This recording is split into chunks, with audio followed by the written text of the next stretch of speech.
Você porventura já ouviu alguém falar, afirmar que a igreja primitiva era comunista?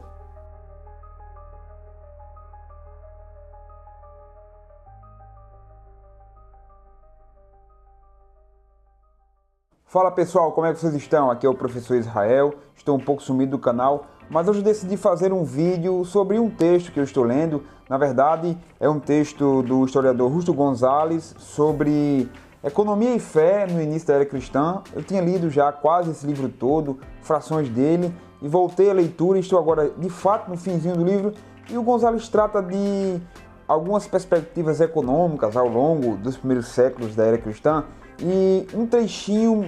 foi bem específico e me deu uma ideia para fazer um vídeo aqui com vocês, exatamente para tratar essa questão de igreja dos primeiros séculos ser uma espécie de protótipo do socialismo, do marxismo, do comunismo, como alguns afirmam, ou mesmo na direção oposta, alguns que olham para os pais da igreja, para a igreja primitiva, e enxergam nela uma espécie de gênese da teoria política do liberalismo, da defesa da propriedade privada, dentro dessa perspectiva liberal. Então eu queria falar um pouquinho com vocês sobre essas coisas e ver como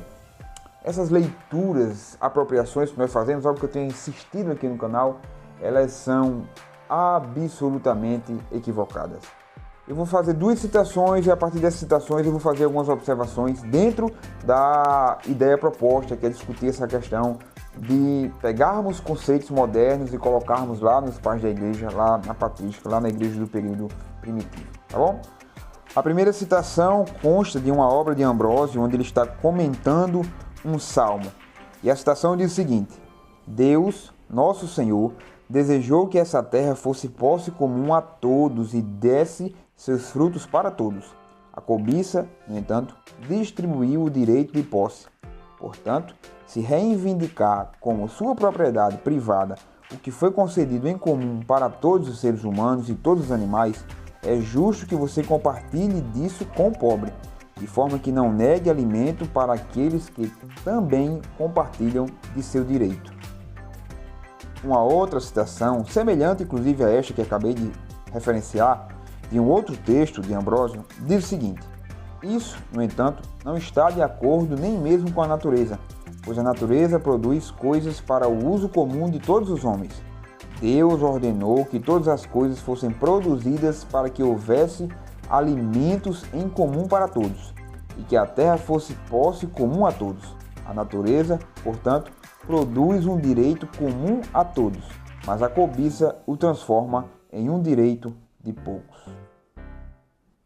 Percebam então que essas citações do Ambrósio, eu poderia citar muitas outras, elas trabalham com a ideia de posse comum, de direito comum, de bem comum de todos, de que a terra produz um bem que deveria ser comum a todos. E em certa medida, nessas citações, ele faz uma crítica à propriedade privada, ou no mínimo, uma crítica àqueles indivíduos que são ricos e que não usam a sua riqueza para compartilhar com os pobres, que não distribuem essa propriedade privada, que não compartilham essa propriedade que possuem. Uma vez que ele está trabalhando uma mentalidade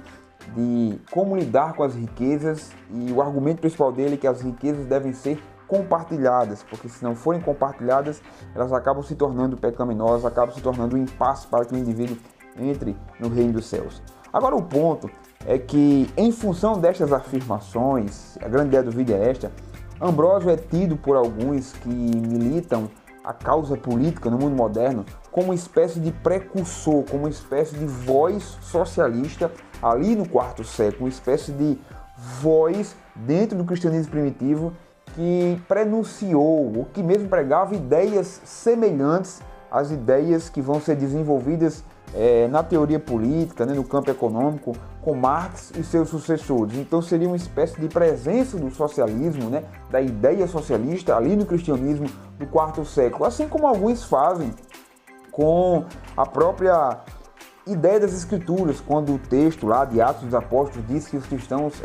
dividiam, tinham todos os bens em comum e vendiam seus bens e repartiam tudo com todos, e alguns enxergam ali então a presença de um cristianismo socialista, por assim dizer, uma ideia comunista, marxista, coisas do tipo que são impregnadas dentro do texto a partir de uma transposição do mundo moderno para aquele período antigo. E, gente, a grande ideia é, mais uma vez, frisarmos aqui no canal que isso é uma espécie de anacronismo. Nós estamos pegando uma mentalidade do mundo moderno e pegando citações, na maioria das vezes citações isoladas, ou mesmo conceitos que usam a mesma linguagem, e estamos unificando essa ideologia, estamos fazendo com que pessoas do mundo antigo, que não trabalhavam com as categorias políticas, que não trabalhavam com as categorias econômicas do mundo moderno,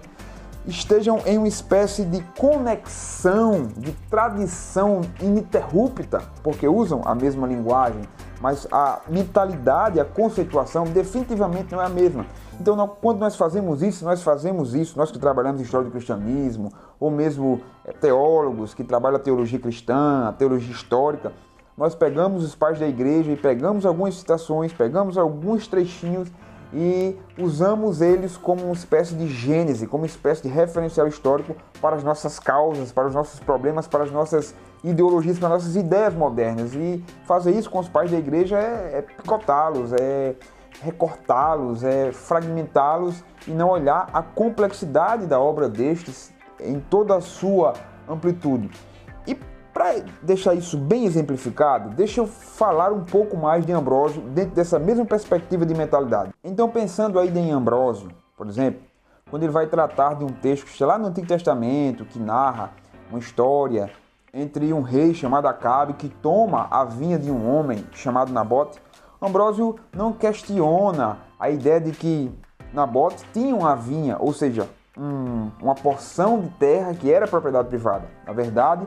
ele questiona o fato de que Acabe rouba, ele se apropria daquela propriedade que era de Nabote e então acaba violando o direito de Nabote. Ou seja, aquela propriedade que Nabote tinha era uma propriedade privada, era uma propriedade dele e Acabe viola esse direito. E é fato que, ao decorrer de sua obra, Ambrósio considerava justa a riqueza ou o acúmulo de bens e de riqueza por meio da agropecuária, ou mesmo por meio de uma terra herdada, por meio de uma posse que era fruto de uma herança. Então veja que no mesmo autor, no mesmo pai da igreja, você tem uma ambiguidade acerca da ideia e da concepção de propriedade privada. E aqui também caberia pensar que seria absurdamente injusto, insano, olhar para Ambrósio como uma espécie de precursor do liberalismo político,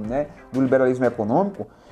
apenas por encontrar em algumas de suas citações uma afirmação em defesa da propriedade privada. O fato, gente, é que, a exemplo do que nós estamos tratando aqui, que é o campo político, ideológico e econômico, nós fazemos isso com todas as áreas do saber, no que tange à história da igreja, ao debate confessional e à apropriação dos pais da igreja. Nós pegamos textos isolados e os usamos para chancelar, para autenticar, para justificar aquilo que nós estamos querendo defender no mundo contemporâneo aqui, no mundo moderno. Mas precisamos entender que dentro dessa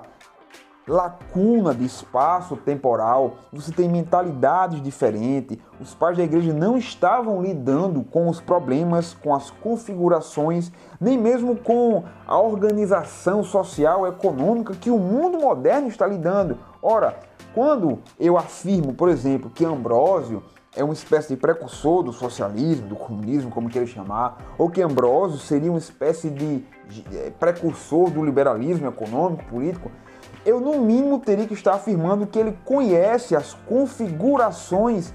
econômicas, sociais, a estrutura social e econômica do mundo moderno. E Ambrósio definitivamente não conheceu o capitalismo. Ambrósio definitivamente não viveu nessa realidade para conjecturar ou para pensar essas questões a partir do capitalismo, para ter uma ideia de socialismo, comunismo ou vice-versa. Então, gente, vamos ter uma leitura histórica responsável, vamos fazer uma leitura histórica bem consciente e se nossa ideia é trabalhar a história do cristianismo, sobretudo esse cristianismo primitivo, a igreja primitiva que é muito disputada, todas as tradições querem se remontar à igreja primitiva, movimentos políticos, movimentos econômicos, movimentos sociais, movimentos, enfim, todos querem encontrar uma linha de sucessão, ponto de contato nesse cristianismo primitivo, porque no fim das contas a ideia é que esse cristianismo primitivo ele tem uma espécie de pedigree, né? Ele representa o que é autêntico. Então, se eu consigo me conectar com o que é antigo, eu acabo me conectando àquilo que é a essência do cristianismo. Você pode ver isso, por exemplo, até mesmo dentro da tradição pentecostal, né? Você tem teólogos pentecostais que fazem uma releitura, né, do movimento montanista, que foi um movimento que acabou sendo considerado ao longo da história um movimento herético, né, por causa de toda a confusão que fez lá em torno do dom de profecia e tal. Mas aí você tem um movimento pentecostal que se enxerga como tendo uma gênese ou como tendo pontos de referência lá na igreja antiga, e eles fazem uma releitura, e eu não estou nem dizendo aqui que essa releitura é certa ou errada e tal, tem toda uma polêmica acadêmica em torno do montanismo, mas o ponto que eu estou querendo chegar é que nós procuramos sempre validar nossas afirmações, nossas causas no mundo moderno, dentro aqui da ideia de história do cristianismo, teologia cristã, dogmática e tal, olhando para a igreja primitiva. E a grande verdade é que, se nós formos sinceros, na maioria das vezes, os cristãos daquela igreja ali dos primeiros séculos não estavam definitivamente pensando nas categorias que nós estamos, eles não estavam defendendo o que nós estamos, eles estavam vivendo o mundo deles ali e refletindo sobre o mundo deles. É claro, pode haver alguma ideia de semelhança, pode haver sim uma conexão de que no mundo moderno, no florescer de ideias e de movimentos, nós nos apropriamos de ideias que foram começadas por eles, sim, mas chamá-los ou intitulá-los ou evocá-los como figuras que representam esses ideais do mundo moderno é de fato um anacronismo, é de fato um equívoco histórico. Mas é o que temos, né? Nós temos um debate, nós temos um mundo travado onde cada um de nós quer legitimar a sua própria tradição, a sua própria confissão, e aí nós pegamos aquilo que é antigo para ser os nossos representantes, para ser os nossos pais.